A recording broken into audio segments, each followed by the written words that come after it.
ভোটের আগেই বড় খেলা হয়ে গেল খেজুরি পঞ্চায়েত সমিতিতে। একদিন আগেও যেখানে সংখ্যাগুরু ছিল তৃণমূল, রাতারাতি সংখ্যালঘু হয়ে গেল তৃণমূল। সেখানে লোকসভা নির্বাচনের আগে তৃণমূল ছেড়ে বিজেপিতে যোগ দিলেন খেজুরি 2 পঞ্চায়েত সমিতির সভাপতি উদয় শঙ্কর মাইতি।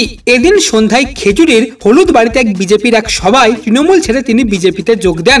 যদিও তৃণমূল এই যোগদান নিয়ে খুব একটা গুরুত্ব দিচ্ছে না। গত পঞ্চায়েত ভোটে উদয় শঙ্কর মাইতি বিজেপির টিকিটে জয়ী হন, পরে তৃণমূলে যোগ দিয়ে খেজুরি 2 নম্বর পঞ্চায়েত সমিতির সভাপতি পদে বসেন। লোকসভা ভোটের মুখে সেই উদয়ের ফের বিজেপিতে উদয়, এমনটাই সূত্রের খবর।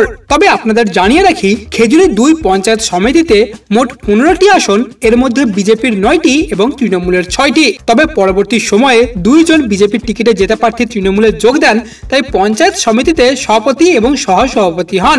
তবে উদয়ের দল ত্যাগের পর তৃণমূলের হাতে রইল আর 7 জন, বিজেপির হলো 8। ফলে বিজেপির সংখ্যাধিক্য হলো এখানে। এবং লোকসভা ভোটের আগে বিজেপির এই জয় রীতিমতো বড় প্রভাব ফেলতে চলেছে লোকসভা নির্বাচনের ফলাফলে, এমনটাই মনে করছে রাজনৈতিক মহল।